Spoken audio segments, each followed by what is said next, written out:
à Jésus, mon ami, viens à Jésus, car il est le chemin, la vérité et la vie.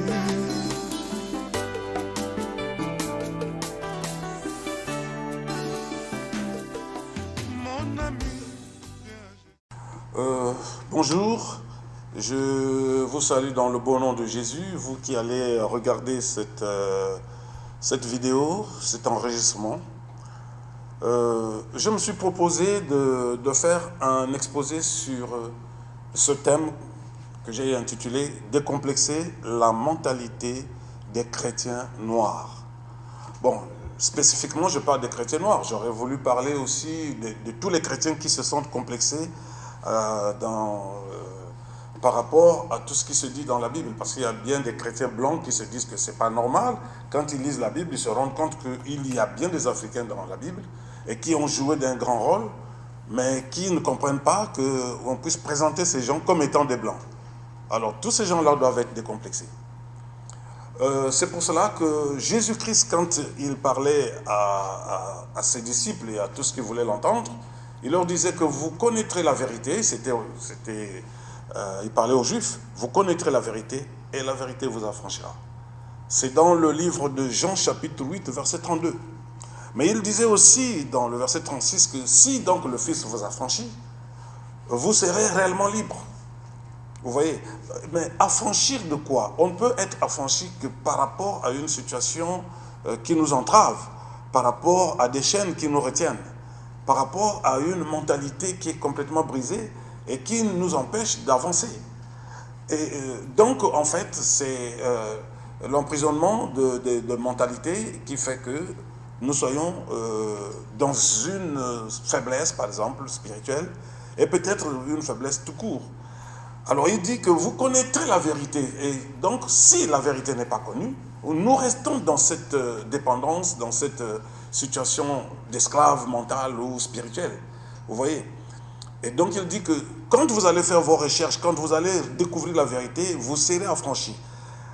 Et donc, mais dans le livre de Jean chapitre 17, il dit « Sanctifie-les par ta vérité, ta parole est la vérité ». Alors, si la parole de Dieu est la vérité, mais il faut bien que nous sondions les Écritures pour voir ce que Dieu nous dit par rapport à notre condition de noir. Et ça, c'est quelque chose. Mais vous voyez que dans la Bible, comme disait le pasteur Guy Roger des Antilles et tous les autres pasteurs qui ont tous les autres hommes de Dieu qui ont réellement un élan de vérité, tous les personnages, tous les grands personnages ultimes, ou encore même moins importants dans la Bible, on les présente dans les films et même dans les prédications comme étant des blancs. Les anges sont des blancs, Dieu est déjà coloré en blanc, donc ça veut dire que tout ce qui vient de noir n'est pas bon, mais tout ce qui vient du blanc est donc important. Mais or, nous voyons que la Bible dit tout simplement le contraire. Et j'ai aimé la recherche du pasteur Guy Roger, que je ne connais pas, mais j'ai aimé sa recherche que j'ai rencontrée dans Facebook, pendant que moi-même j'étais aussi en train de faire ma recherche dans le même sens. Et finalement, je dis bien que le post qu'il avait fait le 6 septembre m'a apporté encore beaucoup plus de confiance. Alors que moi-même déjà, le 28 février passé, j'ai posté quelque chose sur mon compte Facebook qui parlait un tout petit peu du Jardin d'Éden et des limites de ce Jardin d'Éden. D'abord, vous savez que l'Afrique, à l'époque, partait de l'Afrique du Sud jusqu'en Irak, jusqu'à dans la Médie. Tout ça, c'était l'Afrique. Il n'y avait pas de moyens Proche-Orient. Ça, c'est la frustration politique qui a fait qu'on puisse découper moyens Proche-Orient. Il n'y a pas dans le calendrier, dans la carte du monde, une partie de la terre qui s'appelle Moyen-Orient, Proche-Orient.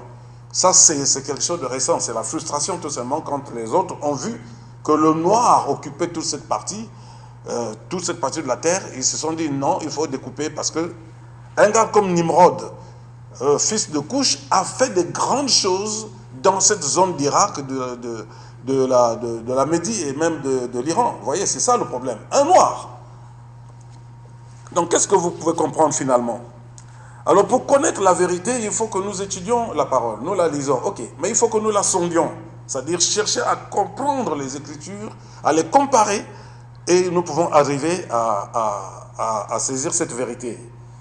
Alors je voudrais vous dire que toutes les doctrines qui renversent les Écritures nous ont montré que tous les personnages étaient des blancs, ok, et qu'on pouvait même arriver à croire que donc depuis Adam jusqu'à Noé, et de Noé jusqu'à Jésus, tous ces gens-là étaient blancs.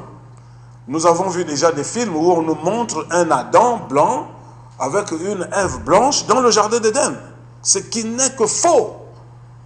Alors, ils n'ont même pas dit dans ce film-là que nous prenons les blancs parce que nous avons choisi un personnage qui ne représente pas la personne blanche, mais qui représente l'humain tout court.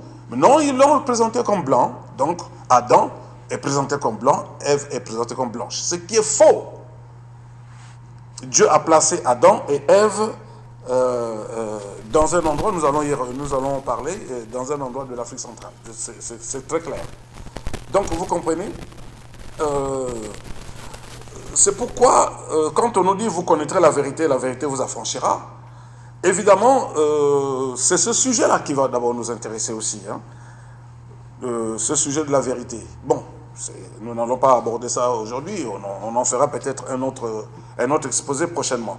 Mais les Noirs doivent savoir que la Bible a été écrite pour qu'ils sachent que l'Éternel Dieu créateur des cieux, de la terre, de la mer et de tout ce qui s'y trouve est leur Dieu. Ils le connaissaient très bien. Dieu est le Dieu des Noirs. Il faut que les Noirs le sachent. Vous voyez que nos cousins blancs ne sont pas venus nous prêter leur Dieu, mais ils sont venus comprendre que nous avions un Dieu et qu'ils ont tout simplement changé notre Dieu en leur et prendre leur pour nous le coller. C'est ça le problème. Alors maintenant, si cela est vrai, c'est déjà quelque chose d'important. Nous devons aussi savoir, c'est-à-dire que l'homme noir doit aussi savoir que blanchir tous les personnages de la Bible n'est qu'une imposture. C'est une imposture, c'est un mensonge biblique. Et ça, c'est un mensonge biblique.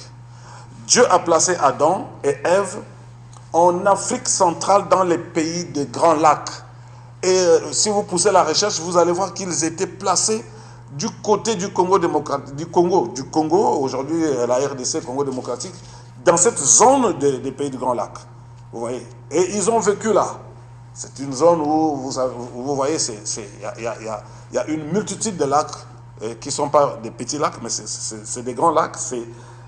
Plusieurs fleuves prennent leur source dans cette zone-là, dans le fleuve Congo. Nous devons savoir que l'Égypte antique était noire et que les pharaons d'Égypte, même le pharaon le plus célèbre que nous connaissons aujourd'hui, Toutankhamon, c'était noir. Ce sont des noirs.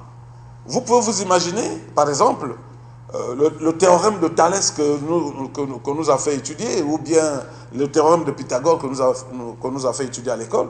Ce sont des théorèmes que les pharaons noirs avaient déjà découvert des milliers d'années avant que c'est Thalès et c'est Pythagore et les autres savants grecs ou européens ne puissent venir en Égypte pour apprendre cela. Aujourd'hui, dans les fouilles des pyramides, on trouve dans les chambres funéraires ces théorèmes écrits gravés sur des pierres. Dieu a donné une sagesse à ces pharaons-là. Comme s'ils savaient que les Blancs prendront ces connaissances pour en faire les leurs. Et ils ont donc prévu mettre ça dans leur tombe. Et ils se rendaient compte que tôt ou tard, les gens fuiraient et retrouveraient ça. Vous voyez ça, c'est clair. C'est dit comme ça. Ne blaguez pas, c'est une vérité. C'est une vérité. Il n'y a pas que ça. Vous pouvez connaître que le premier ordinateur, c'est-à-dire que la première forme de l'ordinateur a été découverte en Afrique, en Mauritanie, par des Noirs. le code Bamana, qui préfigure l'ordinateur actuel, a été découvert en Afrique. C'est en Afrique. C'est en Afrique. Par des Noirs. Ce sont des Arabes qui sont passés par là, en Mauritanie, et qui ont pris ces connaissances-là, ont emmené en Hollande, avant que ça ne se répande dans l'Europe. Vous voyez ça? Mais ce sont des Africains. Hein? Les fractales, ce sont des Africains. Lisez, si vous pouvez faire la recherche, vous pouvez voir le professeur Kalala Omutunde qui fait des exposés sur ça, et c'est extraordinaire. Ne nous empêchons pas de faire aussi un peu de l'histoire pour comprendre certaines choses. Vous voyez? Et donc, si l'Égypte est noire, donc vous pouvez bien comprendre. Et si aujourd'hui, par exemple, les pharaons noirs, tous les pharaons noirs, leur nez, c'est-à-dire les statues des pharaons noirs, les nez ont été cassés pour essayer de remplacer le nœud aquilin, le nœud blanc. Mais ils n'ont pas pu parce que c'était juste pour cacher les caractéristiques négroïdes des noirs, des pharaons noirs. Et tout ça, c'est le déni. Et c'est tout ça qui nous maintient dans une sorte d'esclavage culturel et intellectuel. Mais la Bible, quand j'entends par exemple des Africains dire que la Bible, les Blancs nous ont apporté la Bible, nous ont amené un Dieu. Mais non, le Dieu, c'est notre Dieu, ce n'est pas le Dieu des Blancs. La Bible a été écrite pour que nous, d'abord, si vous comprenez, Genèse, Exode, Lévitique, Nombre, Deutéronome, c'est écrit par Moïse, le noir. Moïse est noir, Moïse n'est pas blanc. Vous voyez ça? Peut-être qu'on en parlera, mais voilà. Alors donc, s'il faut dire, un autre point, c'est qu'il faut savoir que les Noirs ne sont pas maudits. C'est sur ce point-là que je voudrais d'abord parler. Les Noirs ne sont pas maudits comme les africanistes l'enseignent depuis des siècles et continuent de l'enseigner aujourd'hui. Si tu parles avec un blanc, il dira que vous, les Noirs, vous avez été maudits. Parce que vous avez vu la nudité de Noé. Votre ancêtre Cam a vu la nudité de Noé. Bon, nous savons bien qu'après le déluge, ce sont les 3 enfants de Noé qui ont peuplé la terre. C'est écrit dans le livre de Genèse chapitre 9, à partir du verset 19, on nous dit, ce sont là les 3 fils de Noé, et c'est par leur postérité c'est leur postérité qui peupla toute la terre. Donc voilà. Qu'est-ce que vous comprenez dans toutes ces choses que j'étais en train de vous dire? Maintenant, celui qui avait été maudit lorsque Noé a découvert la nudité de son père, c'était son fils Canaan. Canaan, si vous lisez le verset 25, vous allez voir. Et il dit, donc Noé, et il dit, maudit soit Canaan, qu'il soit l'esclave des esclaves de ses frères. Vous voyez ça? Canaan était maudit par son grand-père parce que son père, le père de Canaan, qui est Cam, avait découvert la nudité de Noé. Parce qu'après le déluge, Noé a planté la vigne. Et il a fabriqué son vin, il s'est empiffré, et puis le voilà sous, il est allé dormir dans sa tente, et son manteau s'est mis de côté. Can, en rentrant, a vu la nudité de son père. Vous pouvez lire, l'histoire est là, dans Genèse chapitre 9. Alors donc, si vous comprenez tout ça, Japheth, après le déluge, les 3 enfants de Noé sont Japheth, l'aîné, Sem, le second, et Cam, le cadet. Ce sont ces fils-là de Noé et Amzara. La femme de Noé s'appelait Amzara. Tous les 2 noirs. Noé et Amzara étaient noirs. Et c'est eux donc qui ont donné naissance à ces enfants-là. Et ces 3-là avaient des femmes. Mais quand ils avaient leurs femmes, pendant le déluge et après le déluge, avant le déluge et pendant le déluge, ils n'avaient pas d'enfants. Maintenant, lorsque le déluge a pris fin, ils ont commencé à procréer. Alors, Sem et Cam étaient noirs. C'est Japheth, qui était, on peut dire albinos. On peut dire albinos. Il était brun.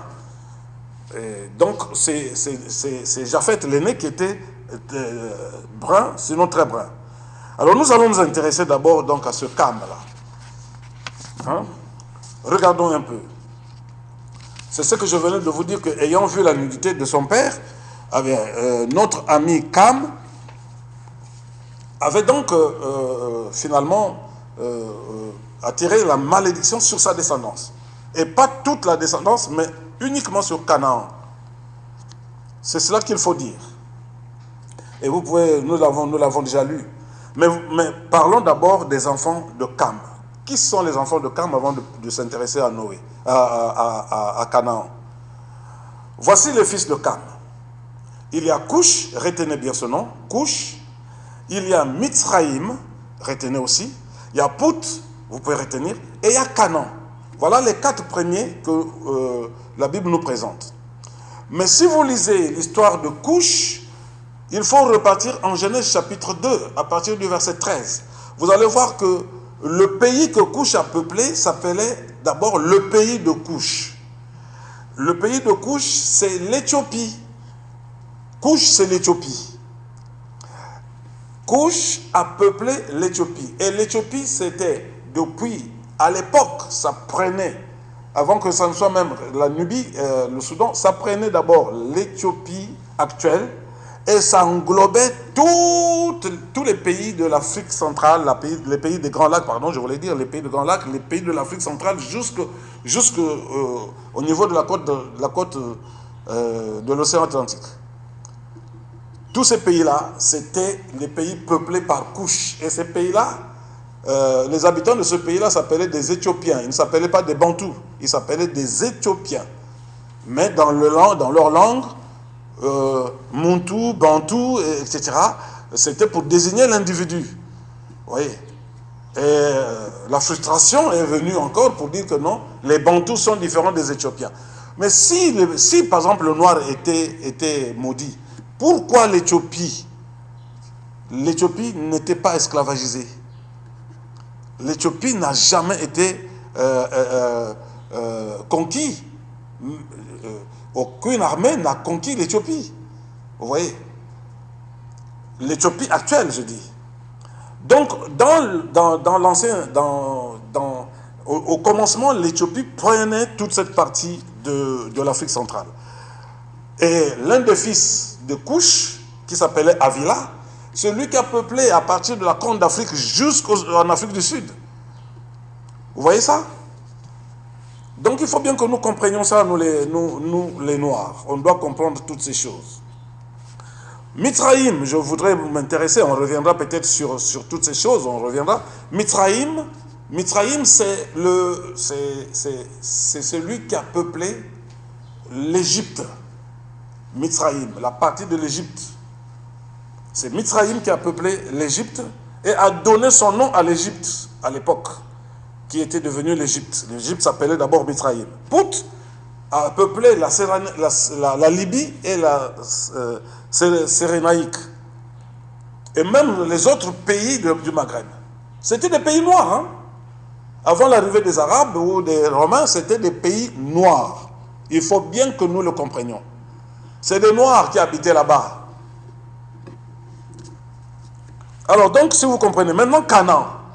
Canaan, c'est celui qui a peuplé ce que nous appelons le pays de Canaan aujourd'hui. Quand vous chantez « Je m'en vais à Canaan », c'est chez Canaan, le fils de Cam, que Noé avait maudit. C'est lui qui a peuplé toute cette zone-là. La Jordanie, donc toute la Jordanie, là, Sodome et Gomorrhe, c'est dans la Jordanie, si vous savez. La Jordanie, Gaza, jusqu'en Israël actuel, tout ça, c'était le territoire occupé par Canaan et sa descendance. Et Canaan, si vous comprenez bien, celui qui a donné naissance à Sidon, son premier-né, à Heth, et il a donné naissance aux Jubésiens. Donc Jubis, par exemple, c'est dans le territoire de Jubis que Jérusalem se trouve, la ville de Jérusalem. Donc les Jubésiens, les Amoréens, les Girgasiens, les Éviens, les Arkiens, les Siniens, les Arvadiens, les Tsémariens, les Amatiens, et ensuite les familles de Canaan se sont dispersées un peu partout. Vous voyez ça? C'est Canaan qui a donné naissance à... Et au début, tous ces peuples-là étaient noirs. Tous ces peuples étaient noirs comme on les trouve par exemple en Afrique actuellement. Dans l'Afrique actuelle. Ils étaient noirs. Parce qu'on ne peut pas comprendre, en dehors de Japheth qui était albinos, on ne peut pas comprendre que Canaan et Cam, non plutôt Sem et Cam qui étaient noirs, puissent automatiquement donner naissance aux blancs. C'était pas possible. Et comment on a blanchi toutes ces personnes-là, tous ces personnages-là? Et le seul qu'on veut noircir dans la Bible, parce qu'on peut lui coller la malédiction, c'est Cam. On dit que Cam a vu la nudité de son père, donc il avait été maudit. Mais Sem, d'où sort Abraham, était noir. Et Abraham était noir. Térak, son père, était noir. Son grand-père Nacor était noir. Et le grand-père l'arrière-grand-père Sérug était noir. Vous voyez ça? C'était des noirs, tous ces gens-là, jusqu'à Sem, fils de Noé, et Sem, qui est le deuxième fils de Noé. Si vous comprenez ces choses, c'est pour que vous soyez décomplexés. Cet exposé est expressément présenté aux Noirs pour que les Noirs soient décomplexés dans leur mentalité, dans leur croyance. Qu'ils ne pensent pas que les anges qui viennent leur donner des informations sont des blancs. Si vous voyez un ange qui vient, il est blanc, avec la peau blanche comme ça là, c'est un démon. Il n'y a aucun ange qui a cette peau. Il faut bien que vous compreniez, il n'y a aucun ange qui a cette peau. Si vous voulez voir les peaux des anges, lisez Apocalypse, vous allez voir l'ange qui est venu parler à Jean et comment Jean décrit sa couleur. Lisez Daniel 8, vous allez voir l'ange qui est venu parler à Daniel et comment Daniel décrit sa couleur. Vous voyez ça? Donc les anges ne sont pas blancs. Je voudrais même dire qu'ils sont noirs. Parce que vous connaissez vous-même le cuivre, lorsqu'on le brûle, il est bien noir. Vous voyez, quand on dit qu'il avait des pieds, des reins, les reins, c'est pas blanc. Hein? Vous voyez, c'est une couleur autre. C'est presque du marron brillant. Donc vous voyez, c'est un peu comme ça que vous pouvez comprendre. Les anges ne sont pas des blancs. Alors si vous comprenez bien, vous pouvez vous rendre compte que la Bible nous parle d'autre chose, pendant que les blancs nous présentent dans leur lyrisme et dans leur recherche pour nous maintenir, ils nous présentent un Moïse blanc, un Joseph blanc, tout ce monde-là. Mais attendez, les enfants d'Abraham sont noirs. L'enfant d'Abraham, noir. Est-ce que vous savez qu'Abraham était noir et qu'en Égypte, il n'y avait que des noirs à l'époque? Il y avait des noirs. Et quand Abraham fait Ismaël l'aîné, son aîné, il le fait avec une servante égyptienne. Elle était comment? Noire. Vous voyez? Donc le père du prophète Mohammed, il est noir.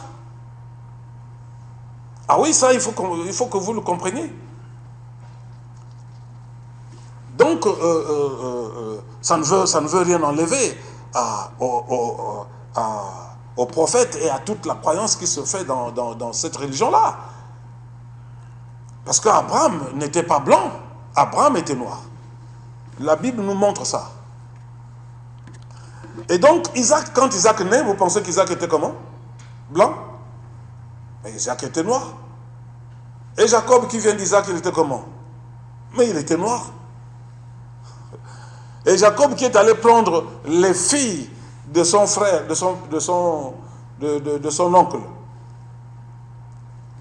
Il est allé prendre les filles de Laban, Rachel et Léa. Ce sont des noirs. Et qui ont donné 12 enfants noirs. C'est ça qu'il faut comprendre. Et prenons le cas de Moïse, lorsque Moïse naît en Égypte, vous pensez que le pharaon noir devrait prendre un petit blanc pour l'élever à la maison et le préparer à être son successeur au trône?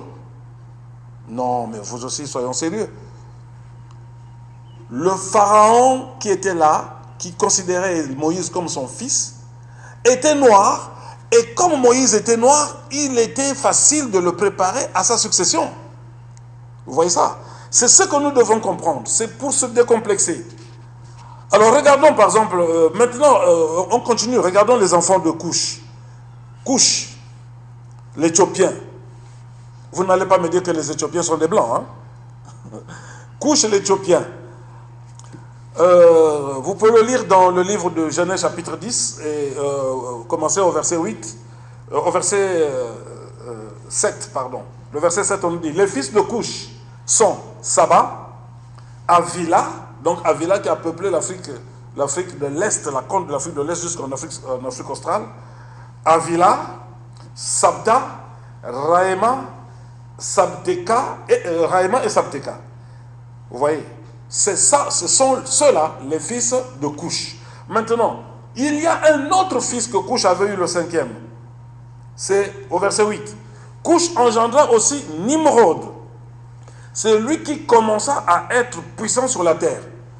Couche l'Éthiopien a donné naissance à Nimrod. Nimrod était celui qui devenait le plus puissant sur la terre. Alors, comprenons cela. Et on nous dit, il fut un vaillant chasseur devant l'Éternel. C'est pourquoi l'on dit, ce proverbe, l'on dit, comme Nimrod, vaillant chasseur devant l'Éternel. Mais Nimrod a été le tout premier à mener les autres pour des grandes activités, pour des grands projets sur la terre, après le déluge. C'est Nimrod. Il régna d'abord à Babel. La ville de Babel, c'est lui qui l'a bâtie. Babel se trouve un peu en Irak là-bas, dans cette zone-là. Mais c'était une zone africaine. Hein? Je vous ai dit que l'Afrique partait de l'Afrique du Sud jusque dans cette zone-là. Écoutez bien. Il régna d'abord à Babel, Erech, Akkad et Calné, au pays de Shinéar. Les villes qu'il a bâties, lui. Bien, on nous dit que de ce pays-là, le pays de Shinéar sortit Assur. Mais Nimrod, bâtit Ninive, la grande ville en Irak, Rehoboth-Ir et Kalash. Ce sont des villes que Nimrod a bâties. Et il a encore bâti une autre ville qui est l'une des plus grandes villes, Rézen, entre Ninive et Kalash. Ça, c'est Nimrod. Nimrod, noir. Nimrod est noir. Il faut que vous compreniez cela. Mais ils ont blanchi. Si vous lisez tous les livres ou tous les écrits, vous allez voir que Nimrod, on dit que Nimrod est parti de l'Europe pour descendre jusqu'à... C'est pas vrai. Nimrod est noir. Il revenait d'Éthiopie. C'est le fils de Couche. Vous voyez ça? Et donc, il faut bien que nous comprenions toutes ces choses. Qu'est-ce que je voulais encore vous dire d'autre?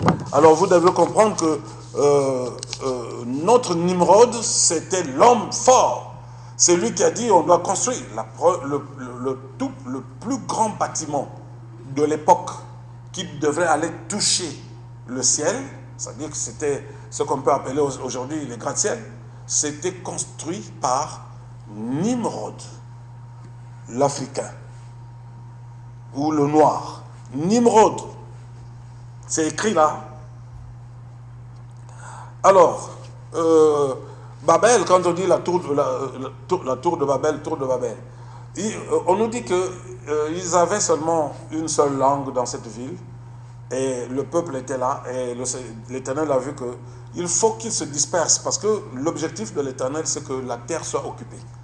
Donc c'était pour cela qu'il pouvait provoquer des petites situations qui faisaient que les uns partent dans une direction, les autres dans une autre, pour que la terre soit occupée. Et il a donné tellement de force aux gens qu'ils ont été capables de braver même les océans, même les mers, pour les traverser et pour aller coloniser d'autres contrées où il n'y avait pas encore de personnes. Vous voyez? Et c'est pour ça qu'on a retrouvé, avant l'esclavage, avant la colonisation, on a retrouvé déjà des Noirs dans certaines autres contrées. Même en Amérique du Sud, même en Amérique. En Australie aussi. Et il faut bien que vous puissiez comprendre que les Noirs étaient même jusqu'en Asie, jusqu'en Inde. C'est des choses qu'il faut comprendre. Et qu'avec les situations climatiques et les couleurs qui commençaient à changer, les gens se sont adaptés par rapport au climat dans ces zones-là. D'autres ont eu des longs nez avec des petites lèvres, parce que le froid Parce que vous savez que le froid est capable de vous fendre des lèvres. Et certains d'autres ont eu des petits yeux comme ça à cause du soleil, de l'éclat du soleil, parce que et la neige et le soleil, ça faisait briller. Donc, en fait, si vous pouvez comprendre ça, c'est toutes ces personnes-là, toutes ces personnes proviennent de Noé, des enfants de Noé, qui étaient noirs. Il faut bien que vous compreniez cela. Si je suis obligé de vous le dire, écoutez-moi. Comme disait le pasteur Guy Roger, que si vous me dites qui est Jésus, si vous dites que Jésus est noir, moi, si vous me demandez de le dire que Jésus est noir, je vous le dirai qu'il est noir. Mais il n'a pas osé de le dire. Mais sauf que tout le monde sait que Marie était noire, la mère de Jésus. Tout le monde le sait. Sauf ceux qui pensent que tout est blanchi. Et les gens qui sont sérieux, qui lisent les Écritures, savent que l'apôtre Paul était bel et bien noir. Nous sommes au 1er siècle après Jésus-Christ. Il était bel et bien noir. Il était égyptien. Et vous, si vous comprenez, Paul était d'origine égyptienne. Son père et sa mère étaient des Égyptiens qui ont exilé en Europe. Et Jésus-Christ, lorsqu'il a eu des problèmes, lorsque Joseph et Marie ont eu des problèmes, il est allé se cacher chez lui en Égypte. Donc, écoutez bien, c'est des choses réelles. Il est allé se cacher en Égypte où il y avait la paix. Vous voyez? Pourquoi il n'est pas allé dans d'autres pays? Il est allé en Égypte seulement. Alors qu'on le recherchait à Nazareth et à Bethléem. Mais il a traversé toutes ces zones-là, il est allé en Égypte, se cacher, pendant quelques années. Donc si vous comprenez très bien, mes chers frères et sœurs, je m'adresse un peu aux Noirs. Il faut bien que vous compreniez que vous n'êtes pas des délaissés de Dieu, que vous n'êtes pas maudits. Canaan qui avait été maudit, c'est lui qui occupe la zone dont on parle. La zone d'Israël, de la Jordanie et de Gaza. C'est lui qui était maudit. Et vous avez vu toutes les personnes que Canaan a engendrées. Couche a engendré ces personnes jusqu'aux Philistins. Les Philistins proviennent de Couche. Donc si vous connaissez un Philistin qui est célèbre, qui a été vaincu par David, c'est qui? Goliath. Goliath provient d'un Éthiopien. C'est un descendant des Éthiopiens. Est-ce que vous me comprenez?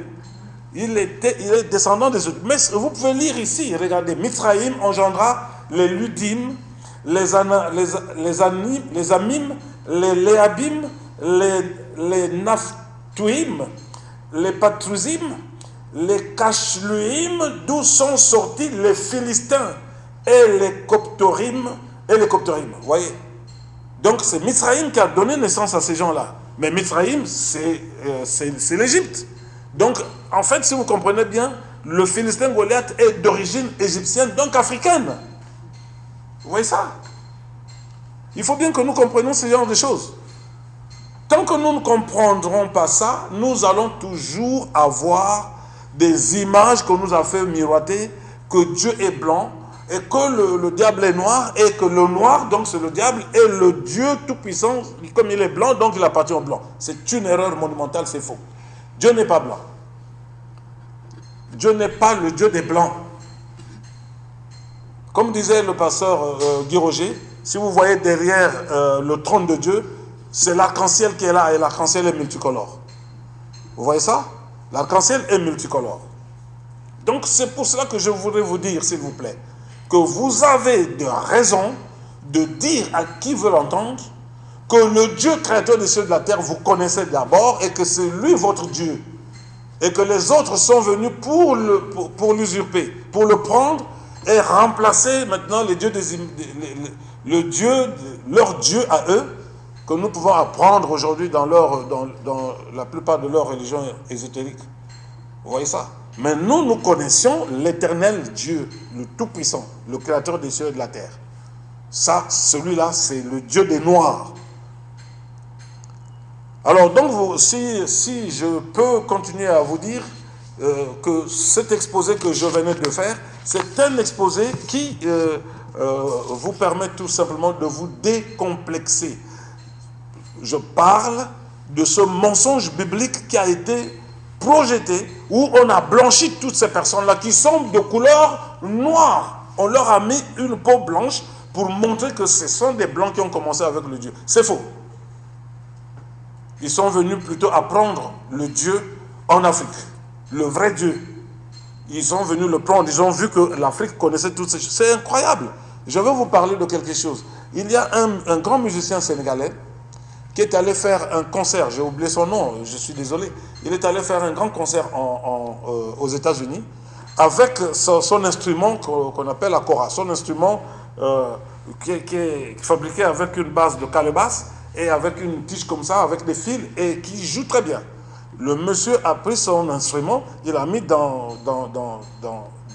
sa valise, il a fermé parce que cet instrument est porté toujours dans un environnement comme les autres instruments tels que la guitare ou quoi, dans des caisses comme ça.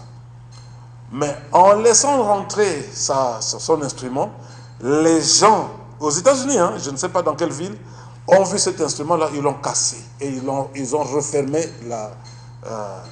la valise. Ils ont cassé ça par jalousie et par haine. Vous voyez ça? Pourquoi ils ont fait ça? Mais on ne peut pas comprendre cette haine-là jusqu'à l'instrument. Ils se sont dit, mais comment ils ont fabriqué un truc comme ça qui donne des meilleurs sons comme ça là? Ils l'ont cassé. Donc c'est pour dire que s'il y a la possibilité pour ces gens-là de nous maintenir toujours dans cette dépendance et de cet esclavage mental, ils le feront. Moi, je vous dis que le professeur Cheikh Anta Diop, le plus grand égyptologue que nous connaissons aujourd'hui, avec le professeur Théophile Obenga, le professeur Cheikh Anta Diop est sénégalais, le professeur Théophile Obenga est du Congo-Brazzaville, et le professeur Kalala Omutunde est guadeloupéen, je crois bien. Ils ont fait beaucoup de recherches qui, en lisant leurs travaux, ça peut décomplexer quelqu'un. Ça peut vous rendre ce que vous êtes. C'est-à-dire que ça vous remet à votre place de quelqu'un qui n'est pas maudit et qui a tout simplement été abusé par les autres cousins, en fait. Est-ce que vous comprenez? Donc, nous connaissons tous aujourd'hui que l'Europe, par exemple, c'est le continent le plus sanguinaire au monde. C'est tout. Et tout ce qu'ils ont écrit sur l'Afrique n'est que du mensonge. Même bibliquement, pourtant c'est là, c'est écrit. Mais ils ont transformé ça en comptant sur notre inculture. C'est-à-dire que comme on ne connaissait pas lire et écrire, ils viennent raconter des choses et nous croyons parce que nous n'avons même pas la possibilité de regarder ce qui est écrit. Et jusqu'aujourd'hui, c'est comme ça presque les chrétiens africains se comportent. Ils n'ont pas le temps de regarder ce qui est écrit. Et donc si quelqu'un vient leur dire que moi je suis Jésus, je suis déjà là, ils vont croire, ils vont se mettre à genoux. Vous voyez ça? Au lieu de lire les Écritures pour voir comment Jésus reviendra. Et si on vous présente Jésus blanc, mais vous, tout de suite là, vous croyez. Hein? Puisque dans les films, c'est ce qu'on voit. Ils ont toute cette technologie pour mettre ces films-là. Dès que vous suivez sur leur chaîne de télévision, ah, j'ai vu Jésus. Jésus, qui vous a dit que Jésus est noir, est blanc? C'est ça le problème. Si Marie est noire, pourquoi Jésus doit être blanc? Il peut être peut-être métis, n'est-ce pas? C'est au moins ce que nous pouvons comprendre. Bon, mais qu'à cela nous tienne. Mais même si nous pouvons prier un Jésus blanc, mais sachons dans notre fond que Dieu est un Dieu des noirs. Alors, si vous m'avez écouté, je vous dis merci. La prochaine fois, nous allons continuer cet exposé. Pour aujourd'hui, je pourrais m'arrêter par là. Et je vous remercie, nous allons prier. Merci Seigneur pour cet exposé. Nous pensons que tous qui vont l'entendre vont comprendre quelque chose et vont continuer la recherche pour avoir beaucoup plus de connaissances. Nous avons fait tout simplement ce que nous avons pu faire. Et nous remercions toutes les personnes qui ont fait ces grandes recherches et qui finalement continuent à nous aider sur le plan historique, sur le plan culturel, sur le plan littéraire. Nous disons merci parce que c'est tout ça là qui nous apporte complètement la lumière. Nous disons au Dieu de faire que les Noirs sortent certainement de cet obscurantisme pour comprendre réellement qu'ils n'ont jamais été maudits et qu'ils sont même à la base de toutes les civilisations de ce monde. Merci Père pour ceci, au nom de Jésus-Christ de Nazareth, j'ai prié. Amen. Mon ami, viens à Jésus. Mon ami, viens à Jésus.